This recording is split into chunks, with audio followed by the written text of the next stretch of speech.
ওর বাচ্চা সকালবেলা স্কুলে যাওয়ার জন্য আম্মু রেডি করতেছে যে বাবা দাঁত ব্রাশ করে রেডি হও। তো এই মুহূর্তে ওর বড় বোন আছে না, ওর বড় বোন আমার গেট খুলে চাচির বাসায় গেছে।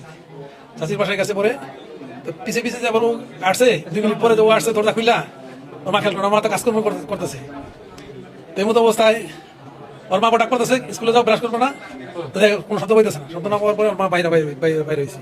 বাইরে দেখে যে বাচ্চার একটা স্যান্ডেল আছে, আরেকটা স্যান্ডেল লাগে। কিন্তু এই মেয়েকে খুব সচেতন মেয়ে, খুব ভালো মেয়ে, বুদ্ধিমান মেয়ে ছিল। ও গেলে কোথাও গেলে 2টা স্যান্ডেল ফিট করে দিত। একটা স্যান্ডেল দিকে ওর মার মনে সন্দেহ রাখছে যে একটা স্যান্ডেল ফিরতে গেল আরেকটা স্যান্ডেল কোথায়। এই ওর মা ছুটাছুটি শুরু করে দিচ্ছে, এই তলা ওই তলায় তলায় তলায়। লাস্টে আইসা গিয়ে যেখানে দেয় দরজা বন্ধ, তোর মা অনেক ই করছে, অনুরোধ করছে যে দরজা খোলেন, দরজা খোলেন, কেউ ভিতর থেকে কোনো সারা শব্দ দেয় না। পরবর্তীতে হাগুয়া শুনে সবাই এলাকার সবাই আইসে, লোকজন আইসে, ওর বাবা অফিস থেকে আইসে। আসার পরে ই করছে, মানে দরজায় খোলার জন্য করছে, তারপরে দরজা খুলে রাখে। তারপর ওর বড় চাচি আছে, ওর বড় চাচি করছে, ত্রিপল লাইনে ফোন করছে। ত্রিপল লাইনে ফোন করার পর পুলিশ প্রশাসন আসছে, আইসা এরপরে দরজা ভাঙ্গা দেখে ভিতরে এই অবস্থা। আর ওই যে আসামি, ও আসামি গ্রিল কেটে বাইরে গেছে, ওই দিক দিয়ে, ওই গলির দিকটা বাইরে গেছে।